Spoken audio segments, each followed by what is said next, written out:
Peritoneo parietal, raíz del mesenterio, que es la otra que puede ser, fibra zona de los nervios espinales, que se localiza en el sitio de la lesión, o sea, donde está, el lugar ya es somático.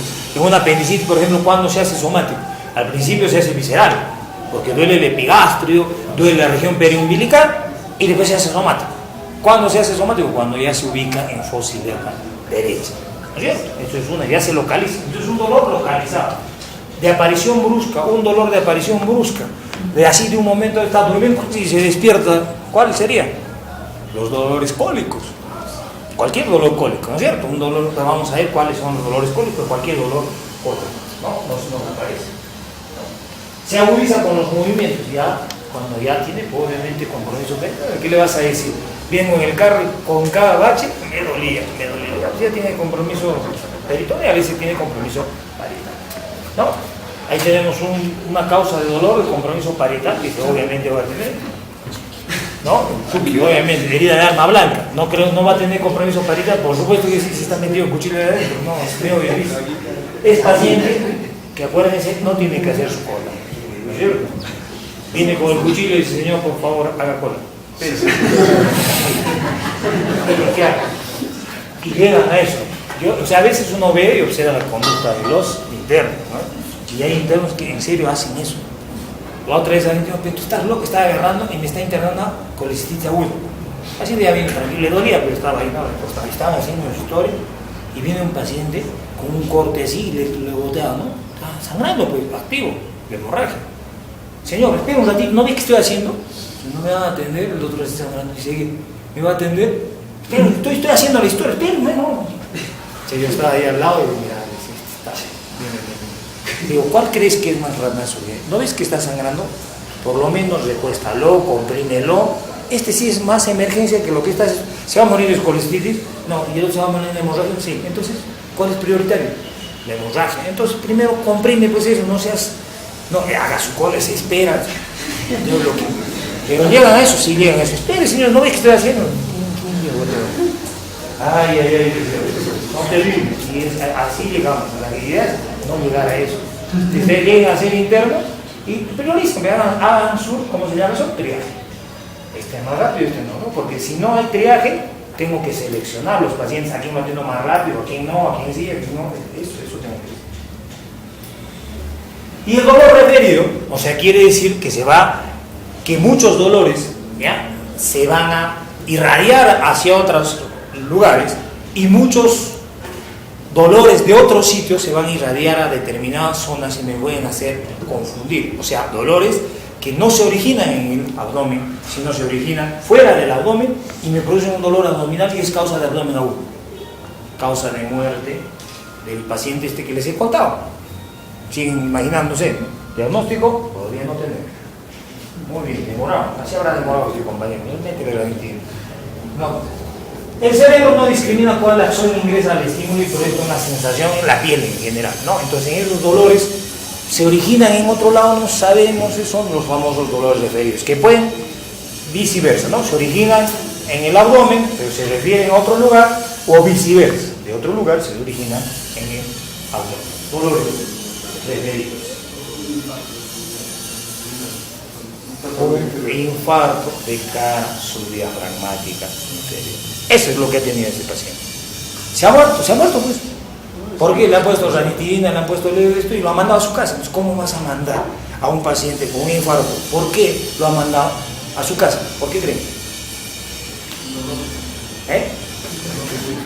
¿Por qué? Porque nunca pensó que que el infarto era causa de dolor abdominal. En su mente no había infarto, no existía infarto. Como no existía, pensó, o sea, vayamos, aquella persona que lee mucho, a veces cuando leen demasiado también los ciertos, a veces se van también por el extremo, ¿no? Hasta que llega un momento en que ya llegan a ser sabios. Cuando llegan a ser sabios ya son más específicos, pero en el transcurso de ser sabios se equivocan a veces demasiado, porque tú piensas, le duele el epigastrio, le duele el estómago.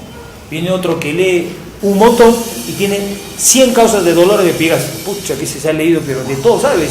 De eso.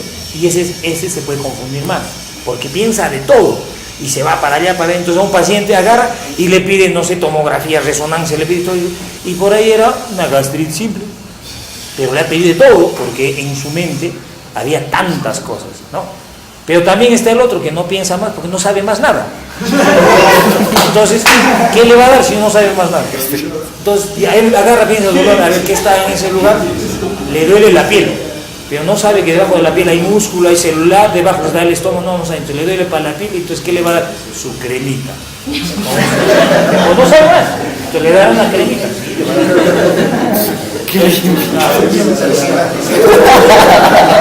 Sin catricure le va a dar.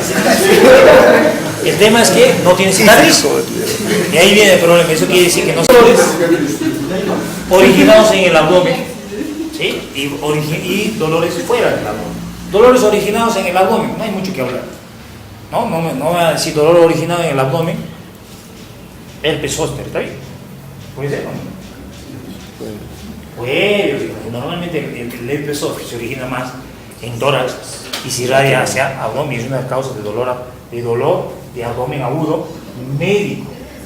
Pero acordémonos, cuando encontremos un herpes zóster, ¿ya? El dolor le duele generalmente en la zona, ya, de ambos lados, en hipocondrio derecho y hipocondrio izquierdo, por eso y él no le encuentran nada. Puede ser un herpes zóster y después recién a los días aparece el sarpullido, ¿no es cierto? Cuando sale recién eso, ustedes dicen, pucha, le hacen el diagnóstico, era un herpes zóster y el dolor es bien fuerte porque le duele un montón. Cuando pasa eso, hay que ver siempre que es un paciente inmunodeprimido, por algo. O ha estado demasiado en el sol, se estaba soleando, de repente pronunciando demasiado, que eso te baja bastante las defensas.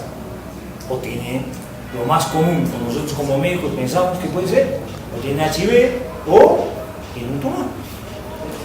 Y puede ser un síndrome paraneoplásico. Entonces hay que tener cuidado con los que salen el herpes zóster. No, pero eso es de causa. Peritoneo ya no hablamos mucho, ¿no? Dolor originado en el abdomen, ya no hay mucho, pero si todas las causas pueden imaginarse.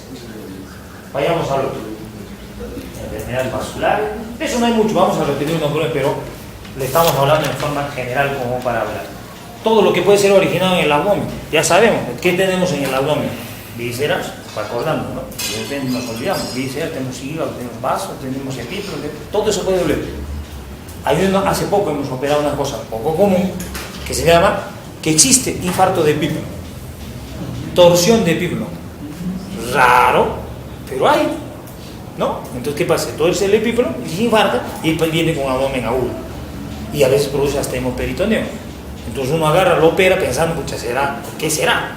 Una peritonitis, ¿de qué causa? Pucha, y está variándose con la cabeza, no piensa que es, mete la cámara, sí encuentra el epífilo negro. Hace poquito hemos operado a un paciente ese. Parecía ser una apendicitis, diagnóstico diferencial, pero no tenía. Puede ser una apendicitis atípica, pero tampoco convencía. Le hacemos la ecografía en vez de ayudarnos nos mandó al desvío, peor todavía. Decía, ¿qué cuarto no puede ser? ¿Qué hacemos? Como parte del diagnóstico está la laparoscopía diagnóstica, que es parte de un diagnóstico. Entonces, ya pues, laparoscopía diagnóstica, metemos cámara y un infarto de epífilo. Foto, porque ahí es rara vez vemos eso, no es común, y lo sacamos, ¿no? Era un infarto de epífilo, una cosa poco común. Entonces, dolor originado fuera del abdomen. Uno de ellos, ya estamos hablando, ¿cuál era? El herpes, ¿no es cierto? El herpes zóster puede ser. Otro, ya lo han mencionado, causa de muerte de la tía del doctor. Entonces, para que nos acordemos. ¿Cuál era? Infarto de cara subdiafragmal. Otra cosa, que todavía en el práctico alguien lo dijo, ¿dónde está? Está por ahí. ¿Cuál otra causa de dolor fuera del abdomen? Que tengo que pensar siempre. Insuficiencia cardíaca, ya hemos hablado, ¿no? Fuera del abdomen, salvo que el corazón esté dentro del abdomen, ¿no? Entonces fuera del abdomen. Insuficiencia cardíaca produce un hígado congestivo, congestión hepática. ¿Claro? Insuficiencia cardíaca. Otra cosa, neumonía basal, ¿no? Ya sea derecha, ya sea izquierda, neumonía. Entonces, ¿qué otra cosa? Diagnóstico diferencial que estábamos hablando. ¿Dónde está tu compañero? No lo veo. En varones, diagnóstico diferencial de apendicitis. Acá está. No, tú no me has dicho. Acá está. ¿Cuál era? Que va fuera del abdomen. Y que se da en niños. Ya no se acuerda, estaba leyendo. Estaba planeando. Quiste de ovario fuera del abdomen. Interesante. La película. El quiste de ovario está fuera del abdomen. Interesante. Buenas, son cosas que uno aprende, ¿no? ¿Cuál sería? Ya has dicho, adenitis mesentérica. ¿Dónde se origina? Parte respiratoria, ¿no? Entonces todos los ganglios se inflaman. La adenitis mesentérica es otra causa, fuera, ¿no? Fuera del abdomen, que puede llegar a producir, ¿no? Entonces es un dolor repelido, sigue todo el trayecto de los nervios, obviamente. Vamos a tener dolor de origen metabólico, por ejemplo, uno de origen metabólico que una fecha agarramos, ¿no? Puede ser intoxicación de origen metabólico, en este caso, por ejemplo, la uremia, la acidosis, algunos fármacos me pueden producir un dolor, un abdomen agudo médico, pero que yo me puedo confundir, apresurar, y cuando no tengo mucha, o soy un médico desesperado, porque también hay cirujanos que agarran y son, pero no tienen paciencia y desesperan, miedosos al mando. Entonces ya viene un abdomen y se desesperan, gritan a todo el mundo, todo, y lo meten. Ya sabemos quiénes los van a conocer, quiénes son así, gritos, y lo meten acá, y no eran pues nada, ¿no? Entonces también la desesperación del cirujano tiene que ser tranquilo, porque si no es muy tranquilo, bien va a meter todo lo que se mueve y lo va a meter a salvo. Entonces, una fecha operamos, que operaron definieron intoxicación por rabia, varios pacientes, y la rabia hace una contracción abdominal importante, ¿sí? Y pensaron que era un abdomen, el paciente está mal, no se sabía que era rabia, habían sido picados por murciélagos, no se sabía en ese momento. Entonces algunos cirujanos quisieron, adentro, vamos, lo metieron. Cuando lo encontraron, no encontraron nada, y después se enteraron que tenía rabia. Y dentro de la psicosis esa tuvieron que irse a vacunar todos, ¿no? Entonces todos estaban con el ombligo rojo, todos los cirujanos. Tengo 7 inyecciones, 10 inyecciones, algunos 12, lleno de inyecciones. Todo el ombligo, algunos. Encima a ese médico se le hizo una infección, hizo una celulitis. Y estaba con sus antibióticos, no puedo ni mover. Entonces. Ahora, ¿era necesario vacunarse? En él no. ¿Por qué? Porque tú operas con guantes, operas con eso, y no te has infectado. Pero es la psicosis de ese momento. Y todos los que han pasado a mirar a esos pacientes, por haberlos mirado, se han hecho vacunados. Entonces, cuando uno lee y mira cómo se contagia la rabia, dice, ¿qué cuerno tengo que ver si lo estoy viendo? ¿Por qué me tengo que hacer vacunar? Le van a decir a las enfermeras, a las técnicas que ahora en emergencia han puesto la nueva moda, solamente en el hospital regional, han visto la nueva moda, es hacer de Robocop. Lo único que les falta es sus botas así, que caminan así, porque no los ves, todos están así, con sus mandiles, sus gorros, sus barbijos. No sé si han visto en emergencia, ven, ¿no? Están todos evitando, dice, una infección. O sea, nosotros somos los raros que andamos así, y ustedes también, ¿no? Algunos, excepto cuando sean medicina, o sea, cuando van por cirugía, están así. Pasan por medicina, barbijo. Entonces, con barbijo. Entonces, ¿cuál es la diferencia? ¿Por qué hacen eso? No se entiende. Entonces, la nueva moda que han puesto, porque eso es una moda, no le encuentro, no tiene ningún tipo de funcionamiento.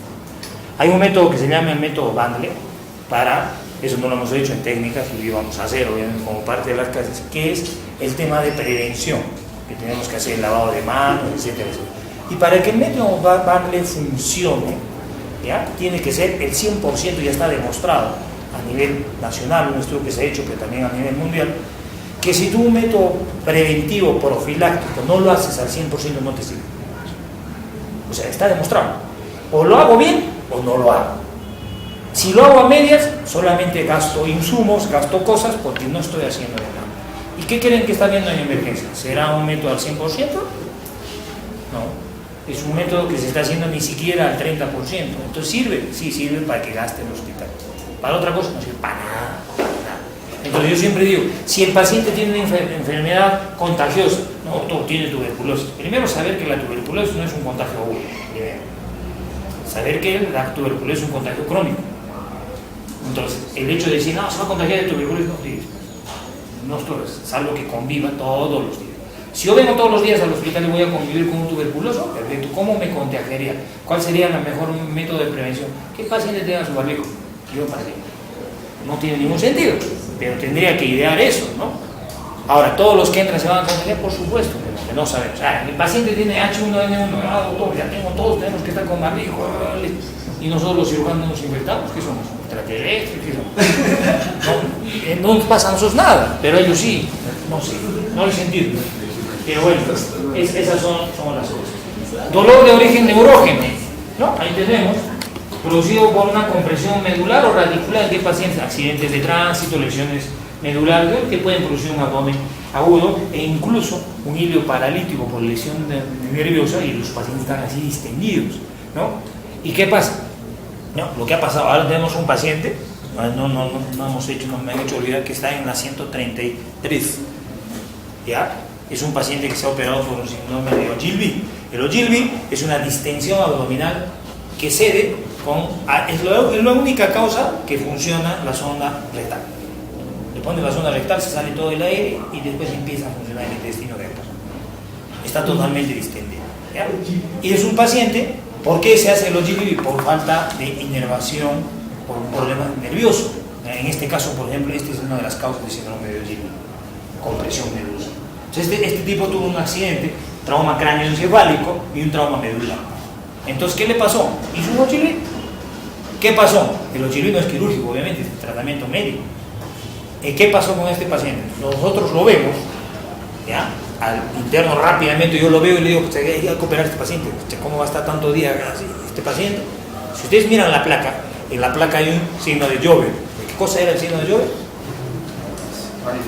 Aire subdiafragmático. ¿Eso qué significa? Perforación de víscera hueca. Perfecto. ¿Quirúrgico no? Por supuesto. Entonces agarran, lo operan, ya listo. El otro cirujano, yo no lo pude operar porque se estaban haciendo recién sus laboratorios, pasa a la otra guardia. El de la otra guardia ni lo quiso ver al paciente para no complicarse la vida, y el del día, porque yo lo vi en el día, el de la noche fue el que lo pasó, y el que vino al día siguiente lo opera y no le encuentra nada, y le encuentra el Ogilvy. Entonces me llama y me dice, oye, tú lo ibas a operar a ese paciente, ¿qué te parece? Porque ahí vienen las dudas, ¿no? Me parece que no, si tiene un neumoperiteo, ¿por qué no lo va a operar? No tenía nada. ¿Cómo no va a tener nada? Miramos la placa, y en la placa pues hay neumoperiteo. Y él estaba buscando otra cosa. No, puede ser de repente un asa. No, esto no es un asa, se ve bien, si ustedes lo miran, es un neumo. Conclusión, vamos a buscar todo esto. No era su radiografía. Era para matarlo. Las técnicas en el quinto piso son tan desordenadas, no solo técnicas, enfermeras, todo, de que este paciente 3 nombres había tenido. O sea, estaba con un nombre y apellido distinto en una radiografía, en la otra con otro nombre y apellido, en la otra con otro. ¿Cuál de las 3 era su radiografía? No sabían ni ellos. Entonces, en conclusión, ¿qué hemos operado? ¿Ya? El paciente estaba distendido, obviamente. ¿Qué vas a pensar? Un paciente distendido que le han puesto enemas para tratar de solucionarle y tiene un neumoperitoneo, ¿qué vas a pensar? La han perforado. Es lo primerito que viene en la cabeza, no pensamos otra vez, lo metimos, lo operamos y no tenía nada. Y era otra radiografía de otro paciente. Pueden pasar esos errores, así pasa. Ese paciente se ha ganado una incisión, caballeritos nomás, ya, una grande, sin tener absolutamente nada quirúrgico. Error humano, pero grosso. Radiografía de otro paciente. Si lo encuentran, háganme recordar mañana, lo vamos a ver. Ya que vamos a hablar de oclusión, veamos. Y van a ver neumoperitoneo. Todo el neumoperitoneo tiene depende de su placa. Lamentablemente es otra persona. Dolor psicógeno. Todos están con diarrea. Dolor psicógeno. ¿Cuál sería una causa de dolor psicógeno? Los típicos simuladores que estábamos hablando también ahora en la mañana. ¿Cuál sería el simulador clásico? Los pacientes presos. Acuérdense del preso, por eso tengo que hacer el diagnóstico diferencial bien. El preso le duele de todo, porque quiere salir de la cárcel como sea, aunque sea mirar el aire, entonces le duele cualquier cosa. Entonces yo tengo que ver, ¿será un dolor psíquico o será un dolor realmente orgánico? ¿No? Que tenga un dolor orgánico o no es un dolor simulado. Ahí va la experiencia de uno, ¿no? Porque si no se puede. Vale. Entonces, vamos a ver características del dolor. Tipos de dolor, o sea, cómo lo describe el paciente un dolor, ¿no? Las características. Entonces, el paciente puede tener un dolor tipo cólico, calambre, como quien algo están retorciendo, típico lo que dicen, como si estaría doblándose. Dolores cólicos. Ejemplo de dolor cólico. Apendicitis dice acá. A ver.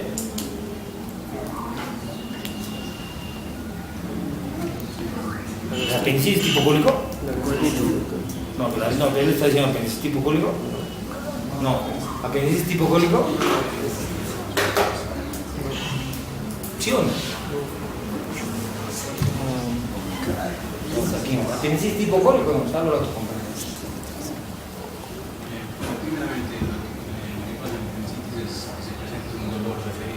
Hasta ahí, ¿cómo es el dolor? Estamos hablando características del dolor, ¿cómo es el dolor? Relación a la forma que el paciente le tiene. ¿Cómo es el dolor? No, pues no existe. Si es un dolor cólico, no es una apendicitis, tengo que pensar diagnóstico diferencial. El dolor de una apendicitis no es cólico. No es cólico. Si es cólico, ¿qué sería?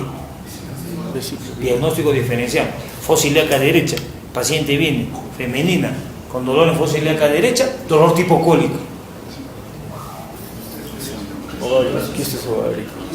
Puede ser un quiste de ovario, entonces cólico hasta que se reviente y le cambia el dolor, o tiene más dolor, pero no ya cambia la relación. Pero algo más típico, un quiste de ovario pedículo torcido. Pedículo torcido, que está torcido, dolor cólico, pero de golpe está durmiendo y de un momento a otro se despierta. Y ese es un quiste de ovario a pedículo torcido. Entonces, la característica del dolor me va también a referir si puede ser algo o no. Si es así de golpe y lo despertó, no voy a pensar que es una apendicitis. La apendicitis no despierta a nadie. De a poco va molestando. ¿Cuándo les despierta? Generalmente cuando ya no pueden aguantar, o sea, ya ha pasado el tiempo de esto, son 2 días después, y le preguntas al paciente, ahorita me empezó a doler. Más mentiroso, siempre son eso. No, la mayoría. ¿Cuánto te dolió? Ahorita, doctor, ahorita. Después agarra y encuentra de pus, podrido, entonces, ahorita es el dolor. Así te lo digo. Generalmente son los adultos, lo que decía, los ancianos, ya mayores de 60 años, ellos deben tener cuidado de dolor, porque acuérdense, mientras nosotros no le produzcamos el dolor, o sea, no lo revisemos al paciente, no se queja. O sea, el dolor visceral lo pasó por alto, le bate el somático. ¿Cuándo lo bate el somático? Cuando nosotros hagamos nuestro ciclo. O toquemos al paciente, recién me duele, pero antes, no, estoy tranquilo, y está distendido, no está eliminando gas, no está eliminando ese. ¿Y cuántos días está? Hace 2 días, pero el dolor ahorita no presenta. Entonces recién lo está haciendo consciente, pero no quiere decir que no lo haya tenido. Eso ya es una apendicitis complicada, ¿no? Dolor cólico, víscera hueca por contracción intensa en la víscera, no pueden llegar a la dolor calambre, otro tipo de dolor así cólico. ¿Cuáles son los clásicos? De causa médica, ¿cuál sería el más común? Un cólico renal, bajo la causa del dolor abdomen agudo. Un cólico biliar. Las colicitis agudas son dolores cólicos, ¿no es cierto? Las obstrucciones, sobre todo en vólvulo de sigmoide, vólvulo de intestino delgado, todo lo que rota y tiene compromiso vascular son dolores cólicos. La trombosis mesentérica, dolor cólico, o sea, ahí está teniendo un problema. Hay varios que tienen dolor cólico. Después tiene el otro dolor, ardor. Como que me está quemando un ardor. ¿Cuál es el típico? ¿Hemorragia? ¿Cómo es el dolor de hemorragia? Dolor de hemorragia. ¿Qué hemorragia no? Una hemorragia digestiva, pero causa.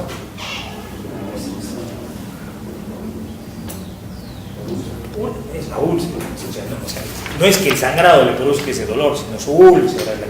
La patología acidopéptica es dolor, ardor, quemazón.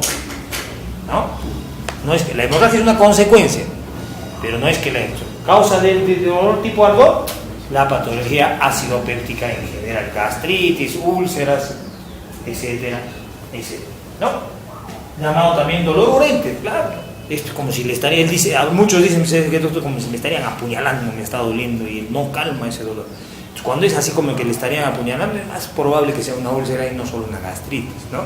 Pero a veces hay gastritis que producen eso, sí. ¿Por qué? Porque el dolor sigue siendo diferente en todos los pacientes, de acuerdo al umbral que tienen, acuérdense, ¿no? Habrá gente que agarre y se viene con perforación intestinal y todo, y se viene lo más tranquilo caminando, ¿no? Y tú les vienes y aguanta, y yo no sé cómo aguanta, y viene el otro que está gritando, patea todo, unas crisis histéricas terribles, ¿no?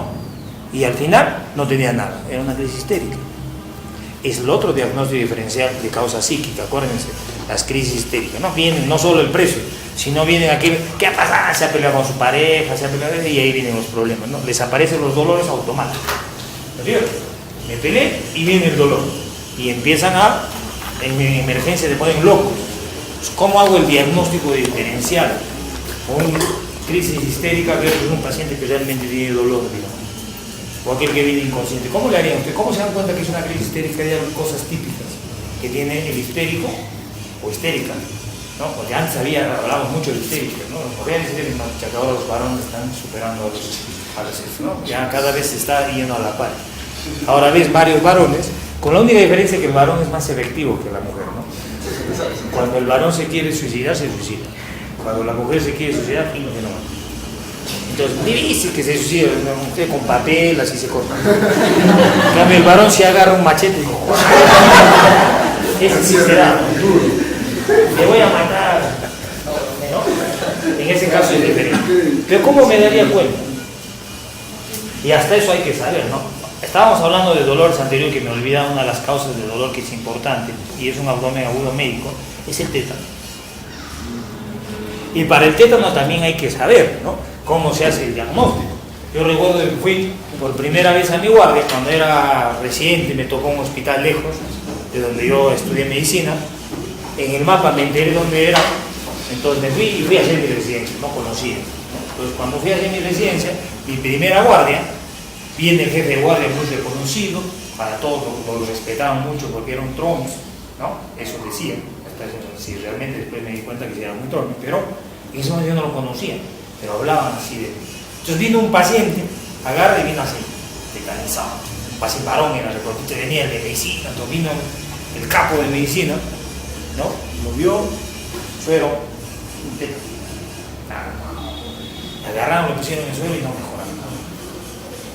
Entonces agarra, ¿a quién hay que llamar? Bueno, los cirujanos dominan mucho lo que es medicina, porque son, incluso el título que nosotros nos dan es clínico quirúrgico, o sea, es más clínica que cirugía y opera lo que realmente tiene que operar, ¿no? A veces al revés, el otro es cirujano exclusivo, o sea, todo hay que operar, todo es solución, tampoco es así, ¿no? Entonces, viene el clínico quirúrgico, supuestamente el capo, el jefe de guardia, el que tenía que venir, y nosotros estamos viendo, agarrando a los pacientes y todo, y viene un pata, cabello largo, barbón, nos acordamos así, parecía náufrago,